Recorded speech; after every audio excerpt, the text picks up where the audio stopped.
الف لام را، یہ کتاب روشن کی آیتیں ہیں. ہم نے اس قرآن کو عربی میں نازل کیا ہے تاکہ تم لوگ سمجھ سکو.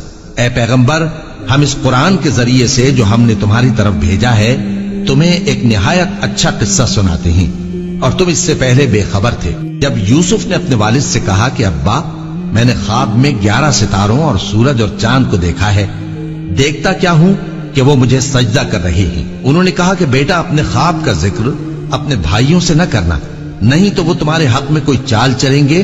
کچھ شک نہیں کہ شیطان انسان کا کھلا دشمن ہے، اور اسی طرح اللہ تمہیں برگزیدہ و ممتاز کرے گا اور خواب کی باتوں کی تعبیر کا علم سکھائے گا.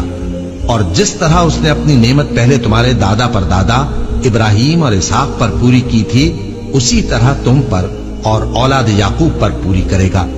بے شک تمہارا پروردگار سب کچھ جاننے والا ہے، حکمت والا ہے. ہاں، یوسف اور ان کے بھائیوں کے قصے میں پوچھنے والوں کے لیے بہت سی نشانیاں ہیں. جب انہوں نے آپس میں تذکرہ کیا کہ یوسف اور اس کا بھائی ابا کو ہم سے زیادہ پیارے ہیں، حالانکہ ہم جماعت کی جماعت ہیں، کچھ شک نہیں کہ ابا کھلی غلطی پر ہیں. یوسف کو یا تو جان سے مار ڈالو یا کسی ملک میں پھینک آؤ، پھر ابا کی توجہ صرف تمہاری طرف ہو جائے گی، اور اس کے بعد تم نیک لوگوں میں ہو جاؤ گے. ان میں سے ایک کہنے والے نے کہا کہ یوسف کو جان سے نہ مارو، کسی اندھے کنویں میں ڈال دو کہ کوئی راہگیر اسے نکال کر کسی دوسرے ملک میں لے جائے گا. اگر تم کو کرنا ہی ہے تو یوں کرو. یہ مشورہ کر کے وہ اپنے والد سے کہنے لگے کہ ابا جان، کیا سبب ہے کہ آپ یوسف کے بارے میں ہمارا اعتبار نہیں کرتے، حالانکہ ہم اس کے خیر خواہ ہیں. کل اسے ہمارے ساتھ بھیج دیجئے کہ خوب میوے کھائے اور کھیلے کودے، ہم اس کے نگہبان ہیں. انہوں نے کہا کہ یہ امر مجھے غمناک کیے دیتا ہے کہ تم اسے لے جاؤ، یعنی وہ مجھ سے جدا ہو جائے، اور مجھے یہ بھی خوف ہے کہ تم کھیل میں اس سے غافل ہو جاؤ اور اسے بھیڑیا کھا جائے. وہ کہنے لگے کہ اگر ہماری موجودگی میں کہ ہم ایک طاقتور جماعت ہیں اسے بھیڑیا کھا گیا تو ہم بڑے نقصان میں پڑ گئے. غرض جب وہ اس کو لے گئے اور اس بات پر اتفاق کر لیا کہ اس کو اندھے کنویں میں ڈال دیں، اور ہم نے یوسف کی طرف وحی بھیجی کہ ایک وقت ایسا آئے گا کہ تم انہیں ان کے اس سلوک سے آگاہ کرو گے، اور ان کو اس وحی کی کچھ خبر نہ ہوگی. اور یہ حرکت کر کے وہ رات کے وقت باپ کے پاس روتے ہوئے آئے. کہنے لگے کہ ابا جان، ہم تو دوڑنے اور ایک دوسرے سے آگے نکلنے میں مصروف ہو گئے اور یوسف کو اپنے اسباب کے پاس چھوڑ گئے تو اسے بھیڑیا کھا گیا، اور آپ ہماری بات کو گو ہم سچ ہی کہتے ہیں باور نہیں کریں گے. اور ان کے کرتے پر جھوٹ موٹ کا لہو بھی لگا لائے. یعقوب نے کہا کہ یوں نہیں ہے، بلکہ تم اپنے دل سے یہ بات بنا لائے ہو. اچھا، صبر کہ وہی خوب ہے، اور جو تم بیان کرتے ہو اس کے بارے میں اللہ ہی سے مدد چاہیے. اور اب اللہ کی شان دیکھو کہ اس کنویں کے قریب ایک قافلہ آوارد ہوا اور انہوں نے پانی کے لیے اپنا سقا بھیجا، تو اس نے کنویں میں ڈول لٹکایا. یوسف اس سے لٹک گئے.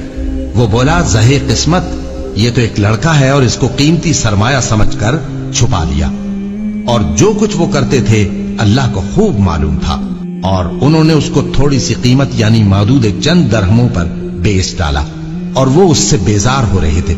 اور مصر میں جس شخص نے اس کو خریدا اس نے اپنی بیوی سے جس کا نام زلیخا تھا کہا کہ اس کو عزت و اکرام سے رکھو، عجب نہیں کہ یہ ہمیں فائدہ دے یا ہم اسے بیٹا بنا لیں. اس طرح ہم نے یوسف کو سرزمین مصر میں جگہ دی، اور غرض یہ تھی کہ ہم ان کو خواب کی باتوں کی تعبیر سکھائیں. اور اللہ اپنے کام پر غالب ہے، لیکن اکثر لوگ نہیں جانتے. اور جب وہ اپنی جوانی کو پہنچے تو ہم نے ان کو دانائی اور علم عطا کیا، اور نیکوکاروں کو ہم اسی طرح بدلہ دیا کرتے ہیں. اور جس عورت کے گھر میں وہ رہتے تھے اس نے ان کو اپنی طرف مائل کرنا چاہا، اور دروازے بند کر کے کہنے لگی، یوسف جلدی آؤ.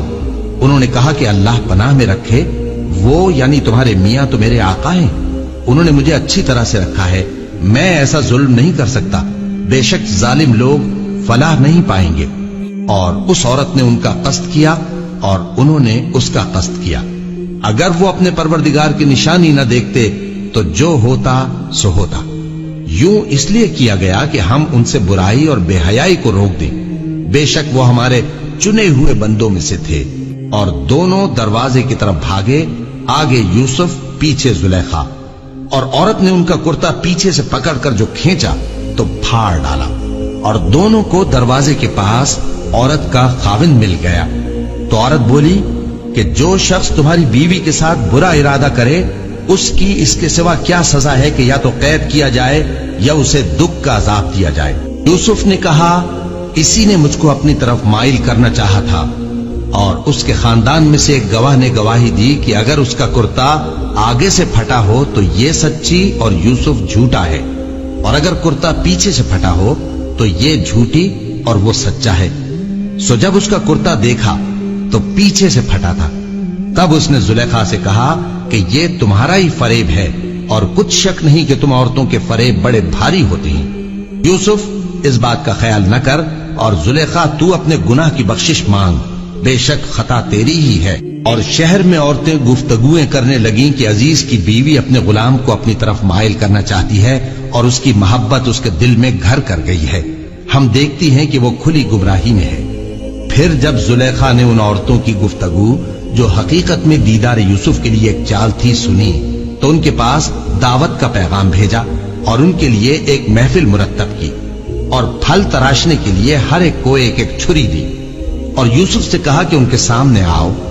جب عورتوں نے ان کو دیکھا تو ان کا روب حسن ان پر ایسا چھا گیا کہ پھل تراشتے تراشتے اپنے ہاتھ کاٹ لیے، اور بے ساختہ بول اٹھی کہ اللہ پاک ہے، یہ آدمی نہیں، یہ تو کوئی بزرگ فرشتہ ہے۔ زلیخا نے کہا تو یہ وہی ہے جس کے بارے میں تم مجھے تانے دیتی تھیں، اور بے شک میں نے اس کو اپنی طرف مائل کرنا چاہا مگر یہ بچا رہا، اور اگر یہ وہ کام نہ کرے گا جو میں اسے کہتی ہوں تو قید کر دیا جائے گا اور ذلیل ہوگا۔ یوسف نے دعا کی کہ پروردگار، جس کام کی طرف یہ مجھے بلاتی ہیں اس کی نسبت مجھے قید پسند ہے، اور اگر تو مجھ سے ان کے فریب کو نہ ہٹائے گا تو میں ان کی طرف مائل ہو جاؤں گا اور نادانوں میں سے ہو جاؤں گا۔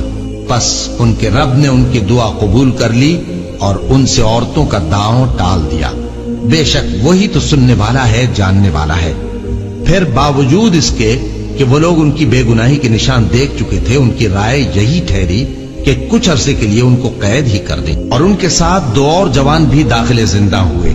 ایک نے ان میں سے کہا کہ میں نے خواب دیکھا ہے، دیکھتا کیا ہوں کہ شراب کے لیے انگور نچوڑ رہا ہوں۔ دوسرے نے کہا کہ میں نے بھی خواب دیکھا ہے، میں یہ دیکھتا ہوں کہ اپنے سر پر روٹیاں اٹھائے ہوئے ہوں اور پرندے ان میں سے کھا رہے ہیں، تو ہمیں ان کی تعبیر بتا دیجئے کہ ہم تمہیں نیکوکار دیکھتے ہیں۔ یوسف نے کہا کہ جو کھانا تم کو ملنے والا ہے وہ آنے نہیں پائے گا کہ میں اس سے پہلے تم کو اس کی تعبیر بتا دوں گا۔ یہ ان باتوں میں سے ہے جو میرے پروردگار نے مجھے سکھائی ہیں۔ جو لوگ اللہ پر ایمان نہیں لاتے اور آخرت کا انکار کرتے ہیں، میں نے ان کا مذہب چھوڑ دیا ہے، اور میں اپنے باپ دادا ابراہیم اور اسحاق اور یعقوب کے مذہب پر چلتا ہوں۔ ہمیں شایع نہیں ہے کہ کسی چیز کو اللہ کے ساتھ شریک بنائے، یہ اللہ کا فضل ہے ہم پر بھی اور لوگوں پر بھی، لیکن اکثر لوگ شکر نہیں کرتے۔ اے میرے قید خانے کے رفیقوں، بھلا کئی جدا جدا آقا اچھے یا اللہ جو اکیلا ہے سب پر غالب ہے؟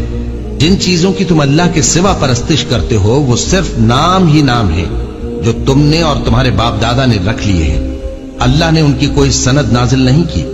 سن رکھو کہ اللہ کے سوا کسی کی حکومت نہیں ہے، اس نے ارشاد فرمایا ہے کہ اس کے سوا کسی کی عبادت نہ کرو، یہی سیدھا دین ہے، لیکن اکثر لوگ نہیں جانتے۔ اے میرے قید خانے کے رفیقوں، تم میں سے ایک جو پہلا خواب بیان کرنے والا ہے وہ تو اپنے آقا کو شراب پلایا کرے گا، اور جو دوسرا ہے وہ سولی دیا جائے گا، اور پرندے اس کا سر نوچ کھائیں گے۔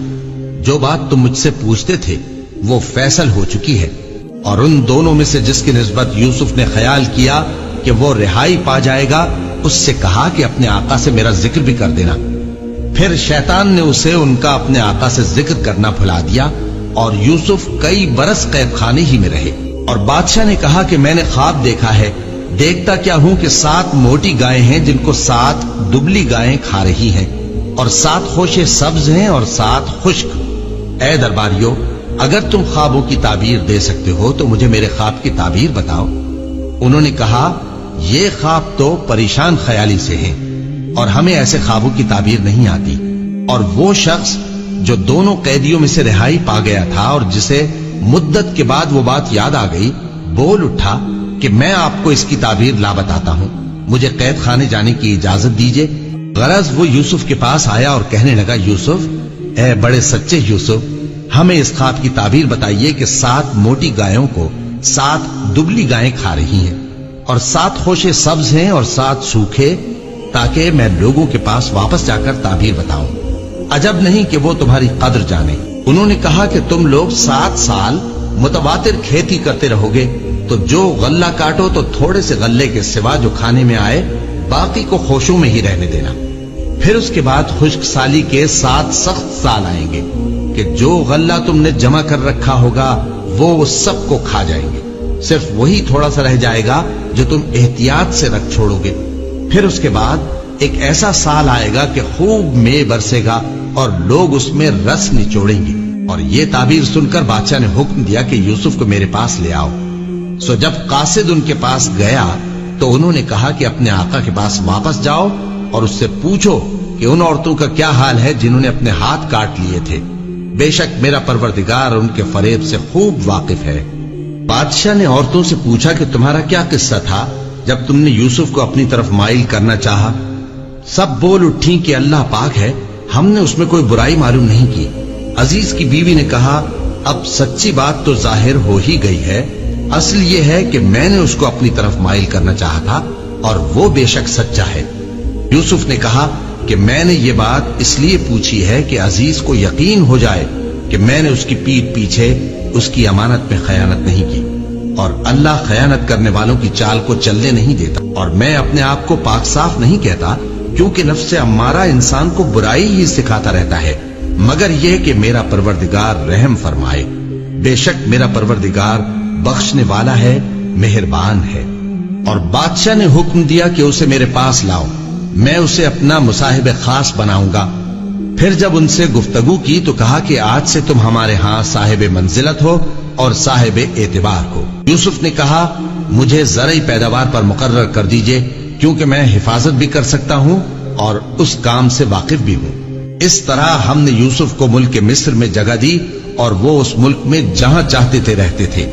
ہم اپنی رحمت جس پر چاہتے ہیں کرتے ہیں اور نیکوکاروں کے اجر کو ضائع نہیں کرتے، اور جو لوگ ایمان لائے اور ڈرتے رہے ان کے لیے آخرت کا اجر بہت بہتر ہے۔ اور یوسف کے بھائی کنعان سے مصر میں غلہ خریدنے کے لیے آئے تو یوسف کے پاس گئے، تو یوسف نے ان کو پہچان لیا اور وہ ان کو نہ پہچان سکے۔ اور جب یوسف نے ان کے لیے ان کا سامان تیار کر دیا تو کہا کہ پھر آنا تو جو باپ کی طرف سے تمہارا ایک اور بھائی ہے اسے بھی میرے پاس لیتے آنا۔ کیا تم نہیں دیکھتے کہ میں ناپ بھی پوری دیتا ہوں اور مہمانداری بھی خوب کرتا ہوں؟ اب اگر تم اسے میرے پاس نہ لاؤ گے تو نہ تمہیں میرے ہاں سے غلہ ملے گا اور نہ تم میرے پاس ہی آ سکو گے۔ انہوں نے کہا کہ ہم اس کے بارے میں اس کے والد کو پھسلائیں گے اور ہم یہ کام کر کے رہیں گے۔ اور یوسف نے اپنے خدام سے کہا کہ ان کا سرمایہ یعنی غلے کی قیمت ان کے سامان میں رکھ دو۔ عجب نہیں کہ جب یہ اپنے اہل و عیال میں جائیں تو اسے پہچان لیں، اور عجب نہیں کہ یہ پھر یہاں آئے۔ بس جب وہ اپنے والد کے پاس واپس گئے تو کہنے لگے کہ ابا، ہمارے لیے غلے کی بندش کر دی گئی ہے، تو ہمارے ساتھ ہمارے بھائی کو بھیج دیجئے تاکہ ہم پھر غلہ لائیں اور ہم اس کے نگہبان ہیں۔ یعقوب نے کہا کہ میں اس کے بارے میں تمہارا اعتبار نہیں کرتا، مگر ویسا ہی جیسا پہلے اس کے بھائی کے بارے میں کیا تھا، سو اللہ ہی بہتر نگہبان ہے اور وہ سب سے زیادہ رحم کرنے والا ہے۔ اور جب انہوں نے اپنا اسباب کھولا تو دیکھا کہ ان کا سرمایہ واپس کر دیا گیا ہے۔ کہنے لگے، ابا ہمیں اور کیا چاہیے؟ دیکھیے یہ ہماری پونجی بھی ہمیں واپس کر دی گئی ہے، اور ہم اپنے اہل و عیال کے لیے پھر غلہ لائیں گے اور اپنے بھائی کی نگہبانی کریں گے، اور ایک بار شتر زیادہ لائیں گے کہ یہ غلہ جو ہم لائے ہیں تھوڑا ہے۔ یعقوب نے کہا کہ جب تک تم اللہ کا عہد نہ دو کہ اس کو میرے پاس صحیح و سالم لے آؤ گے، میں اسے ہرگز تمہارے ساتھ نہیں بھیجنے کا، مگر یہ کہ تم گھیر لیے جاؤ یعنی بے بس ہو جاؤ تو مجبوری ہے۔ پس جب انہوں نے والد کو اپنا قول دیا تو یعقوب نے کہا کہ جو قول و قرار ہم کر رہے ہیں اس کا اللہ ضامن ہے، اور فرمایا کہ اے میرے بیٹو، ایک ہی دروازے سے داخل نہ ہونا بلکہ جدا جدا دروازوں سے داخل ہونا، اور میں اللہ کی تقدیر کو تو تم سے روک نہیں سکتا، بے شک حکم اللہ ہی کا ہے، میں اسی پر بھروسہ رکھتا ہوں اور اہل توکل کو اسی پر بھروسہ رکھنا چاہیے۔ اور جب وہ ان مقامات سے داخل ہوئے جہاں جہاں سے داخل ہونے کے لیے ان کے والد نے ان سے کہا تھا، تو وہ تدبیر اللہ کے حکم کو ذرا بھی ٹال نہیں سکتی تھی۔ ہاں، وہ یعقوب کے دل کی خواہش تھی جو انہوں نے پوری کی تھی، اور بے شک وہ صاحب علم تھے، کیونکہ ہم نے ان کو علم سکھایا تھا، لیکن اکثر لوگ نہیں جانتے۔ اور جب وہ لوگ یوسف کے پاس پہنچے تو یوسف نے اپنے حقیقی بھائی کو اپنے پاس جگہ دی اور کہا کہ میں تمہارا بھائی ہوں، تو جو سلوک یہ ہمارے ساتھ کرتے رہے ہیں اس پر افسوس نہ کرنا۔ پھر جب ان کا اسباب تیار کر دیا تو اپنے بھائی کے تھیلے میں آپ خورا رکھ دیا۔ پھر جب وہ آبادی سے باہر نکل گئے تو ایک پکارنے والے نے آواز دی کہ قافلے والو، تم تو چور ہو۔ وہ ان کی طرف متوجہ ہو کر کہنے لگے کہ تمہاری کیا چیز کھوئی گئی ہے؟ وہ بولے کہ بادشاہ کا کٹورا کھویا گیا ہے، اور جو شخص اس کو لے کے آئے اس کے لیے ایک بار شتر انعام، اور میں اس کا ضامن ہوں۔ وہ کہنے لگے کہ اللہ کی قسم، تم کو معلوم ہے کہ ہم اس ملک میں اس لیے نہیں آئے کہ خرابی کریں اور نہ ہم چوری کیا کرتے ہیں۔ وہ بولے کہ اگر تم جھوٹے نکلے یعنی چوری ثابت ہوئی تو اس کی سزا کیا؟ انہوں نے کہا کہ اس کی سزا یہ کہ جس کے تھیلے میں وہ دستیاب ہو وہی اس کا بدل قرار دیا جائے۔ ہم ظالموں کو یہی سزا دیا کرتی ہیں۔ پھر یوسف نے اپنے بھائی کے تھیلے سے پہلے ان کے تھیلوں کو دیکھنا شروع کیا، پھر اپنے بھائی کے تھیلے میں سے اس کو نکال لیا۔ اس طرح ہم نے یوسف کے لیے تدبیر کی، ورنہ بادشاہ کے قانون کے مطابق وہ اپنے بھائی کو لے نہیں سکتے تھے مگر یہ کہ اللہ چاہے۔ ہم جس کے چاہتے ہیں درجے بلند کرتے ہیں، اور ہر علم والے سے بڑھ کر ایک بڑا علم والا ہے۔ برادران یوسف نے کہا کہ اگر اس نے چوری کی ہو تو کچھ عجب نہیں کہ اس کے ایک بھائی نے بھی پہلے چوری کی تھی، مگر یوسف نے اس بات کو اپنے دل میں مخفی رکھا اور ان پر ظاہر نہ ہونے دیا، یعنی زیر لب کہا کہ تم بڑے برے ہو، اور جو تم بیان کرتے ہو اللہ اسے خوب جانتا ہے۔ وہ کہنے لگے کہ اے عزیز، اس کے والد بہت بوڑھے ہیں اور اس سے بہت محبت رکھتے ہیں، تو اس کو چھوڑ دیجئے اور اس کی جگہ ہم میں سے کسی کو رکھ لیجئے، ہم دیکھتے ہیں کہ آپ احسان کرنے والے ہیں۔ یوسف نے کہا کہ اللہ پناہ میں رکھے کہ جس شخص کے پاس ہم نے اپنی چیز پائی ہے اس کے سوا کسی اور کو پکڑ لیں، ایسا کریں تو ہم بڑے بے انصاف ہیں۔ آخر جب وہ اس سے نا امید ہو گئے تو الگ ہو کر صلاح کرنے لگے۔ سب سے بڑے نے کہا، کیا تم نہیں جانتے کہ تمہارے والد نے تم سے اللہ کا عہد لیا ہے، اور اس سے پہلے بھی تم یوسف کے بارے میں قصور کر چکے ہو؟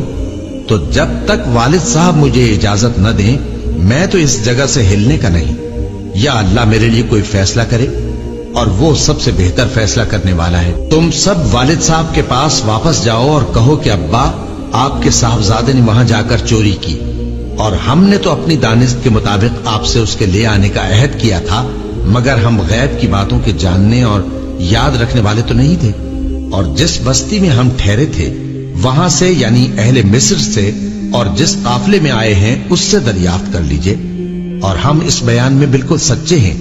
جب انہوں نے یہ بات یعقوب سے آ کر کہی تو انہوں نے کہا کہ حقیقت یوں نہیں ہے، بلکہ یہ بات تم نے اپنے دل سے بنا لی ہے، تو صبر ہی بہتر ہے۔ عجب نہیں کہ اللہ ان سب کو میرے پاس لے آئے، بے شک وہ علم والا ہے، حکمت والا ہے۔ اور ان کے پاس سے چلے گئے اور کہنے لگے کہ ہائے افسوس یوسف پر، ہائے افسوس، اور رنج و الم میں ان کی آنکھیں سفید ہو گئیں اور ان کا دل غم سے بھر رہا تھا۔ بیٹے کہنے لگے کہ واللہ آپ تو یوسف کو اسی طرح یاد ہی کرتے رہیں گے یہاں تک کہ آپ گھل جائیں گے یا جان ہی دے دیں گے۔ انہوں نے کہا کہ میں تو اپنے غم و اندوہ کا اظہار اللہ سے کرتا ہوں، اور اللہ کی طرف سے وہ باتیں جانتا ہوں جو تم نہیں جانتے۔ اے بیٹو، یوں کرو کہ ایک دفعہ پھر جاؤ اور یوسف اور اس کے بھائی کو تلاش کرو، اور اللہ کی رحمت سے نا امید نہ ہونا کہ اللہ کی رحمت سے تو کافر لوگ ہی نا امید ہوا کرتے ہیں۔ پھر جب وہ یوسف کے پاس گئے تو کہنے لگے کہ اے عزیز، ہمیں اور ہمارے اہل و عیال کو بڑی تکلیف ہو رہی ہے، اور ہم یہ تھوڑا سا سرمایہ لائے ہیں، آپ ہمیں اس کے عوض پورا غلہ دے دیجئے اور ہم پر خیرات کیجئے کہ اللہ خیرات کرنے والوں کو ثواب دیتا ہے۔ یوسف نے کہا، تمہیں معلوم ہے کہ جب تم نادانی میں پھنسے ہوئے تھے تو تم نے یوسف اور اس کے بھائی کے ساتھ کیا کیا تھا؟ وہ بولے، کیا واقعی تم ہی یوسف ہو؟ انہوں نے کہا ہاں میں یوسف ہوں، اور بنیامین کی طرف اشارہ کر کے کہنے لگے یہ میرا بھائی ہے، اللہ نے ہم پر بڑا احسان کیا ہے، جو شخص اللہ سے ڈرتا اور صبر کرتا ہے تو اللہ نیکوکاروں کا اجر ضائع نہیں کرتا۔ وہ بولے اللہ کی قسم اللہ نے تم کو ہم پر فضیلت بخشی ہے اور بے شک ہم خطا کار تھے۔ یوسف نے کہا کہ آج کے دن تم پر کوئی ملامت نہیں، اللہ تم کو معاف کرے اور وہ سب سے بڑھ کر رحم کرنے والا ہے۔ یہ میرا کرتا لے جاؤ، پھر اسے والد صاحب کے منہ پر ڈال دینا تو وہ بینا ہو جائیں گے، اور اپنے تمام اہل و عیال کو میرے پاس لے آؤ۔ اور جب قافلہ مصر سے روانہ ہوا تو ان کے والد کہنے لگے کہ اگر مجھ کو یہ نہ کہو کہ بوڑھا بہک گیا ہے تو مجھے تو یوسف کی بو آ رہی ہے۔ وہ بولے کہ واللہ آپ اسی قدیم غلطی میں مبتلا ہیں۔ مگر جب خوشخبری دینے والا آ پہنچا تو اس نے کرتا ان کے منہ پر ڈال دیا، سو وہ بینا ہو گئے اور بیٹوں سے کہنے لگے کیا میں نے تم سے نہیں کہا تھا کہ میں اللہ کی طرف سے وہ باتیں جانتا ہوں جو تم نہیں جانتے؟ بیٹوں نے کہا کہ ابا ہمارے لیے ہمارے گناہ کی مغفرت مانگیے، بے شک ہم خطا کار تھے۔ فرمایا میں اپنے پروردگار سے تمہارے لیے بخشش مانگوں گا، بے شک وہ بخشنے والا ہے، مہربان ہے۔ پھر جب یہ سب لوگ یوسف کے پاس پہنچے تو انہوں نے اپنے والدین کو اپنے پاس جگہ دی اور کہا مصر میں داخل ہو جائیے، اللہ نے چاہا تو امن و امان سے رہیے گا۔ اور اپنے والدین کو تخت پر بٹھایا اور سب ان کے آگے سجدے میں گر پڑے۔ اور اس وقت یوسف نے کہا ابا جان یہ میرے اس خواب کی تعبیر ہے جو میں نے پہلے بچپن میں دیکھا تھا، میرے پروردگار نے اسے سچ کر دیا اور اس نے مجھ پر بہت سے احسان کیے ہیں کہ مجھ کو قید خانے سے نکالا، اور اس کے بعد کہ شیطان نے مجھ میں اور میرے بھائیوں میں فساد ڈال دیا تھا آپ کو گاؤں سے یہاں لایا۔ بے شک میرا پروردگار جو چاہتا ہے تدبیر سے کرتا ہے، وہ علم والا ہے، حکمت والا ہے۔ جب یہ سب باتیں ہو لیں تو یوسف نے اللہ سے دعا کی کہ اے میرے پروردگار تو نے مجھ کو حکومت سے نوازا اور خوابوں کی تعبیر کا علم بخشا۔ اے آسمانوں اور زمین کے پیدا کرنے والے، تو ہی دنیا اور آخرت میں میرا کارساز ہے، تو مجھے دنیا سے اپنی اطاعت کی حالت میں اٹھائیو اور آخرت میں اپنے نیک بندوں میں داخل کیجو۔ اے پیغمبر یہ اخبار غیب میں سے ہیں جو ہم تمہاری طرف بھیجتے ہیں۔ اور جب برادران یوسف نے اپنی بات پر اتفاق کیا تھا اور وہ فریب کر رہے تھے تو تم ان کے پاس تو نہ تھے،